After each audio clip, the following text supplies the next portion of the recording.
J'ouvre cette rencontre Spatium, architecture comme laps de temps, avec beaucoup de plaisir, et bien évidemment, entendez plaisir au pluriel.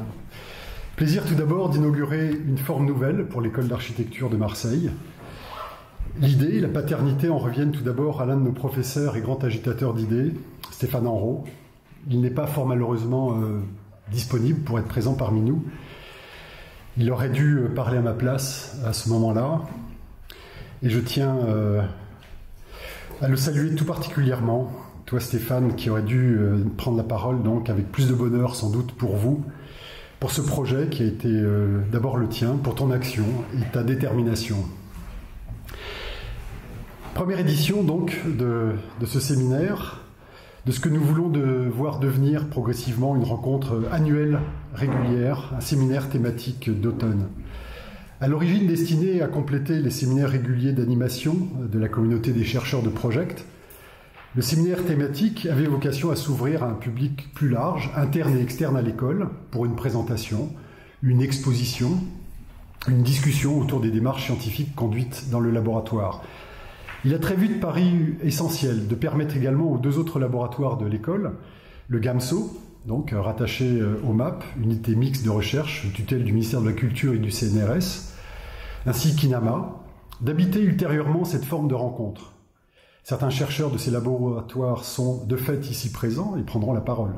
Ils témoignent ainsi de leur attachement à cette démarche commune. Après le conseil scientifique, le conseil d'administration a reconnu très vite l'intérêt de votre démarche, de cette réunion, dans l'effort essentiel pour l'école, de valoriser les démarches, les intelligences, les productions de nos chercheurs et enseignants. Il y aura donc un après, une suite, et je crois, j'en suis intimement convaincu, c'est heureux. Plaisir ensuite de pouvoir convier au séminaire le public tout particulier de nos étudiants, venus nombreux je crois, d'après les inscriptions, non seulement les doctorants mobilisés pour l'occasion comme acteurs, et petites mains même parfois, mais les étudiants de la formation initiale, rentrés ici pour devenir architectes, sans se douter parfois de ce qu'une formation à la recherche soit possible, nécessaire, essentielle à la discipline comme au métier. La recherche en architecture, même à leurs yeux, reste non seulement une cible plutôt marginale, mais également un territoire vraisemblablement lointain, aride et ésotérique. Ce séminaire s'ouvre aussi, tout particulièrement pour eux. Il s'ouvre dans une forme plurielle, comme on dit, pluridisciplinaire, à différents registres. C'est ainsi que seront présentées des démarches de chercheurs scientifiques, de praticiens engagés, parfois poètes même, en leur art, à des intellectuels, des artistes, certains dans l'acte même, d'autres dans la théorie, d'autres encore dans l'attention portée sur ces discriminations abusives et peut-être caricaturales n'ont pas forcément d'intérêt, car surtout, nous prendrons beaucoup de plaisir à constater que cette diversité, cette pluralité, sont magnifiques ensemble. Magnifiques ensemble tout d'abord comme expression de l'altérité, comme terreau à la dispute, comme capacité à déployer des enrichissements, ou enfin permettre des enrichissements et des contradictions fécondes, si possible.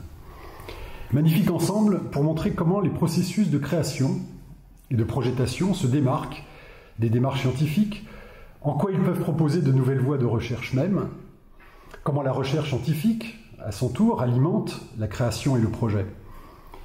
Il importe sans doute qu'ainsi, les voies particulières de recherche en architecture et en art plastique puissent se développer correctement et être reconnues comme telles. Et peut-être les prochains séminaires thématiques ne seront-ils pas aussi polyphoniques, nous l'espérons néanmoins, mais nous ne bouderons pas notre plaisir d'entendre accords et dissonances dans la partition proposée par Anne Valéry, avec Christelle Marchiaro, Alexandre Delafoy et Anna Guillot, qui est là, merci, dans le sein du comité de pilotage. Au regard de votre présence et de votre activisme dans cette école, comme ailleurs, chère Anne Valéry, il n'est pas étonnant que nous soyons parvenus à cette belle composition, ou partition. Le plaisir a rebondi sur cette salutaire diversité pour donner naissance à une publication, véritable contrepoint du séminaire. Comme lui, l'ouvrage est pluriel, composite, et nous l'aimons tous comme tel. Vous le présenterez tout à l'heure, je crois, oui, en début ou à la fin. Et je tiens à saluer tout d'abord, je ne sais pas s'il est présent aujourd'hui, le travail, la création du graphiste Patrick Lindsay, qui a donné corps à l'idée initiale de livre d'art, qui est devenu livre d'art, qui soit aussi une forme d'ouvrage scientifique. Sa forme, nous l'avons immédiatement adoptée. Elle est là. En voulant commencer sans doute ainsi une collection, enfin sans doute pas une collection, mais plutôt une série d'ouvrages. Vous verrez, c'est un objet unique, il vous surprendra comme il nous a surpris, et séduit, je crois, parce que la maquette est restée intacte tout au long du travail. On a pris le premier jet et c'est vrai. Ça n'a pas bougé depuis. Sa production a donné du fil à retordre, c'est le cas de le dire, encore que la reliure soit déjà préformée, à toute l'équipe de la communication. Alors eux, ils sont là dans la salle. Bernadette Dugan, Régine Chawat, Claudie Colonna, Michel Longuet, dont je salue l'engagement dans l'organisation de Spatium, comme dans la production et la confection même, artisanale, du bel ouvrage qui lui est rattaché. Merci aussi à Aurélie, Yannick, Eric et Didier, qui ont également manœuvré autour de la découpe au laser pour ce faire. Soyez assurés que le plaisir d'avoir terminé les 120 premiers exemplaires, bien sûr, mais aussi de l'avoir bien produit, a déjà fait de Spatium un plaisir collectif. Votre plaisir s'étendra bien sûr tout au long des communications et échanges des 3 demi-journées que vous allez présenter bientôt. Compte tenu, personnellement, de mon parcours d'architecte, certes peu engagé dans la maîtrise d'œuvre, mais plutôt dans la mise en œuvre des politiques publiques, mon intérêt en lisant Spatium a été stimulé maintes fois, plus particulièrement lorsqu'il trouvait l'écho, bien sûr, de mes propres attentions. Il s'agisse de la capacité du patrimoine à connaître une vie prolongée, ou de l'essentiel engagement des architectes à s'intéresser, à porter attention, à accueillir l'habitant dans ses architectures qu'il pense, ou encore de l'indétermination de l'architecture ou de son indéfinition, qui est en même temps une capacité à admettre, hors de toute contingence, des possibles, une poésie, une vie possible, ou des vies possibles.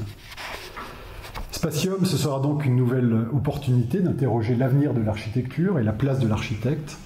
Et ce n'est pas le moindre des plaisirs, encore une fois, qui nous offre ce séminaire, de pouvoir partager ces questionnements. Aussi, avant de vous passer la parole, pour cette invitation, pour cette rencontre, et je peux en témoigner vivement pour le vif engagement qui a été le vôtre quotidiennement, peut-être même chaque nuit, pour la réussite de cette rencontre. Je voulais vous remercier tout particulièrement, Anne-Valérie. Bravo à vous pour cette première édition, ou édition 0, et que la chance vous sourie tout au long de cette rencontre. Merci beaucoup. Merci.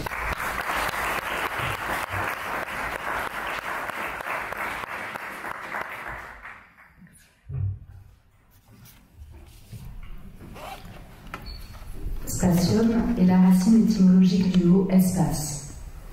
Elle désigne une étendue autant qu'une durée, et en ce sens concentre et rétablit une acception temporelle de l'espace comme de l'architecture. À l'heure où la considération de l'espace-temps se renverse au profit d'un temps-espace, on habite à 3 heures de Paris quand on vit à Marseille par exemple, ce serait là l'ultime arrachement de l'architecture à son héritage moderne. Ni théorie de la valeur des ruines d'Albert Speer, qui veut construire pour l'éternité et joue contre le temps, ni accélérationnisme, selon le terme de Nick Srinajcek et Alex Williams, qui, accélérant le rythme anthropique de notre société, court plus vite que le temps. L'architecture à venir doit-elle être envisagée en direct, dans un présent absolu, un temps simultané. Ce séminaire interroge cette approche temporelle de l'architecture dans la conception, la construction et les usages contemporains. D'abord, cet après-midi même, en ancrant historiquement cette question. Quelle est l'origine d'une conception architecturale non impactante dans le temps? En quoi une telle considération affaiblit-elle, diminue-t-elle visuellement, et pas nécessairement au sens péjoratif du terme, l'œuvre construite? C'est au début du XXe siècle, à l'avènement de la modernité, que la possibilité de construire en verre fonde une approche dissoute de l'architecture dans son environnement. Je pense notamment à la Glaserne-Kette ou chaîne de verre de Bruno Taut, correspondance menée entre 1919 et 1920, dont les projets utopiques, bien avant les questions écologiques qui préoccupent notre époque, fondent la question de l'impact, notamment au sens politique du terme, de l'architecture dans sa disparition visuelle, sa possible transparence. C'est ce dont devait nous parler en ouverture de ce séminaire Maria Stavrinaki, qui, suite au chantier de rénovation de sa maison, s'est bloqué le dos et n'a pas pu nous rejoindre aujourd'hui. On ne lui en voudra pas, car le motif a tout à voir avec l'architecture. Cet ancrage historique sera cet après-midi mis en tension avec notre contemporanéité numérique. Je tisse le postulat selon lequel l'utopie de la dématérialisation architecturale, née au début du XXe siècle, n'a trouvé ses modalités d'épanouissement constructif qu'à l'heure de la conception numérique de l'architecture. C'est en ce sens que cette première demi-journée de travail est intitulée « Modernité et transparence, de l'utopie de l'architecture de verre à la réalité constructive de l'architecture paramétrique ». L'ordre algorithmique dont nous parlera Marine Banieris est exemplaire de nos récentes approches numériques de la conception architecturale. La production architecturale aujourd'hui est de moins en moins assujettie, comme hypnotisée, à la virtuosité sans pesanteur du dessin numérique, au profit d'une exploitation des logiciels comme outil d'intégration de l'architecture en tant que processus évolutif. On pourrait presque dire organisme vivant, dans un système de réseau complexe et d'optimisation constructive notamment. Dès lors, l'écart entre matérialité et immatérialité en architecture est peut-être à envisager autrement, non pas seulement du côté de l'invisible, mais plutôt de celui d'une mise en densité de l'indicible. Et c'est ce dont viendra nous parler ensuite Yves Risser. La question du temps en architecture se pose-t-elle donc au risque de son immatérialité? Emmanuel Chiappone-Pierriou poursuivra la réflexion en mettant à jour, à contrario des architectures spectaculaires de nos stars architectes, dont les virtuosités virtuelles sont souvent contradictoires à leur réalité constructive, un nouveau matérialisme de la production numérique chez les jeunes architectes. Demeure une question sous-jacente tout de même. Alors que le XXIe siècle a accompagné l'écueil et la destruction des grands ensembles, symbole de la rationalisation bétonnée du projet moderne, l'architecture paramétrique serait-elle le fil qui se déroule à peine du fantasme d'une architecture et d'un urbanisme de la transparence? Intitulé « Patrimoine moderne et ruines du futur, poésie et scénarisation de l'architecture concrète », c'est ce que questionnera vendredi la seconde demi-journée de notre séminaire, consacrée à la gestion de notre patrimoine du XXe siècle et avec lui à la question de nos futures ruines. Harold Klinger nous présentera demain matin les nouvelles stratégies et modalités de réhabilitation de cette architecture déjà là, qui du centre ancien au monument brutaliste constitue le corpus hétérogène de ce que l'on désigne comme patrimoine. Pour être sûr que jamais son architecture ne se patrimonialise, Mathieu Poitevin désobéit aux limites programmatiques. C'est dans ce qui n'est pas demandé à l'architecte qu'il reloge les franges de liberté et d'appropriation des usages. Le temps est ici synonyme de liberté, d'inattendu. L'architecture de Mathieu Poitevin, dont les bâtiments sont parfaitement achevés mais pas finis, pour reprendre ses propres termes, advient là où on ne l'attend pas. Le travail de l'agence TVK, ensuite, représenté ici par Pierre-Alain Trévelot, pense le projet urbanistique, et notamment la place des grandes infrastructures modernes dans nos systèmes métropolitains, selon un processus de scénarisation, à la manière d'une série télévisée, par saison. Il viendra nous expliquer comment l'épaisseur temporelle du territoire est placée au cœur même de l'élaboration du projet, qui se pense d'abord à l'agence TVK comme une supersurface, une horizontalité, un archi-sol à l'étendue programmatique évolutive. Cette humilité de l'architecte face au temps qui passe rejoint les récentes évolutions du génie parasismique, qui aujourd'hui ne pense plus l'architecture comme résistante au séisme, mais au contraire comme anticipatrice de ses points de fragilité et de rupture face à son propre tremblement. L'architecture se penserait-elle comme un objet initialement fragilisé? C'est ce dont nous discuterons ensuite, suite à la présentation d'Alexandre Delafoy. Loin de guider un territoire, redessiner un paysage ou organiser un usage, l'architecture doit-elle être pensée aujourd'hui comme l'accompagnement d'un déjà-là? Marie Beauvau utilise le temps comme outil de transformation d'une image en lieu. Temps de pause de la chambre photographique, tant du paysage, souvent délaissé et urbain, toujours choisi au seuil du jour ou de la nuit, cet artiste vidéaste et photographe fait apparaître le blanc comme une réponse possible au traitement des espaces disqualifiés, et le temps comme modalité d'apparition de ce qu'elle nomme sitio. L'architecture contemporaine ne serait-elle donc plus qu'affaire de retrait et de suspension, une pause, un arrêt du présent fragilisé, une œuvre ouverte pour un futur incertain? C'est enfin ce que questionnera demain après-midi le dernier moment du séminaire, intitulé « Fragilité contemporaine, architecture d'air, architecture du vide et disparition de l'architecture ». Le paradoxe ultime de notre contemporanéité serait de faire rimer architecture et humilité, nécessité de construire et désir d'effacement. Esprit de contradiction, Pascal Urbain ouvrira le débat. Selon lui, il est faux de dire que tout presse, et de fait, il est vain de vouloir faire face à cette erreur. Finalement, l'architecture serait, au contraire, histoire de pétrification, une suspension du geste de l'architecte. Autre contradiction à nos postulats de départ, Aurélien Vernant présentera en quoi la forme monolithique relève en architecture d'un oxymore. Densité, pesanteur du matérialisme, appartiendrait inversement au champ de l'architecture immatérielle, entendue comme psychique ou atmosphérique. Pareillement, le travail de François Perrin pointe la contradiction qu'il y a entre architecture de l'air et architecture dématérialisée.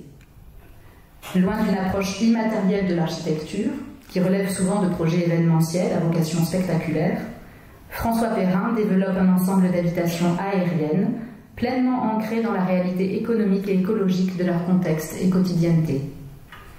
Des architectures dont l'air, loin d'être un vide, est matière pleine à part entière. C'est que l'acte de construire est soumis aujourd'hui à l'intransigeance d'une consommation passive, d'un développement durable, d'une actualisation permanente, quasi simultanée, à l'état du monde et de ses usagers. Dès lors, il ne s'agit plus de penser le bâti comme une résistance au temps et aux troubles environnementaux, mais au contraire comme une structure évolutive et vivante qui accompagne une durée de vie, voire qui programme sa propre mort. C'est ainsi que nous clôturerons le cycle des interventions dans le champ de l'art contemporain avec les psycho-architectures des artistes Christophe Verdaguet et Marie Péju. Finalement, peut-être s'agit-il donc ici de renverser l'approche moderne de l'architecture comme composition de plein ou addition au profit d'une considération de l'architecture comme déduction de vide ou soustraction, c'est-à-dire ce qui advient en creux de l'histoire, en creux de la couleur, de la parole, du bruit, des flux. Peut-être est-ce une piste pour comprendre les déclarations contradictoires de Bruno Taut, qui, visionnaire, ouvrait en 1919 sa correspondance de vers en clamant « Vive l'art de bâtir », pour la conclure un an après, dans sa dernière lettre, en clamant « Construire, c'est mourir ».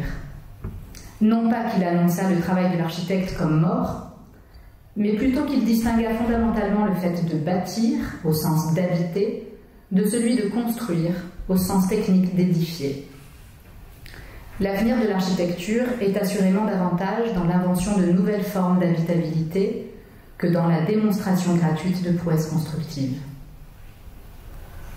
J'aimerais maintenant, en guise d'ouverture à notre séminaire Spatium l'architecture comme laps de temps, évoquer la littérature de James Graham Ballard, qui aime, dans ses romans d'anticipation, confronter la figure de l'architecte, constructeur du monde, à celle de l'Apocalypse.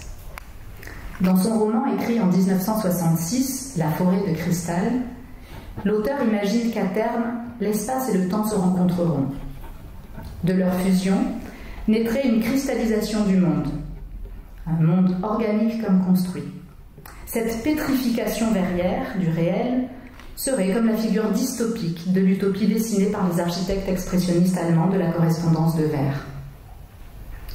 Son roman, L'île de béton, écrit en 1974, pourrait quant à lui accompagner notre matinée de demain. Robert Maitland, architecte, a un accident de voiture et fait naufrage dans le non-lieu formé par l'espace résiduel des échangeurs autoroutiers qui le ramenaient à son domicile. Pour survivre, Il va désapprendre à construire et apprendre à habiter. Ou comment la liberté absolue ne peut se trouver qu'en étant nulle part. Et justement, c'est avec son roman Le vent de nulle part, écrit en 1962, que nous pourrions ouvrir la thématique de vendredi après-midi. Un vent de plus de 800 km/h vient balayer la surface de la Terre. L'humanité terrée, enterrée, ne résiste au vent que sous la forme d'une ultime pyramide de béton, qui se verra finalement elle aussi souffler. Une belle leçon d'architecture, entendue comme un accompagnement de flux et un strict rapport au sol. Je laisse à présent à nos invités le soin d'inventer une suite à ces fins du monde.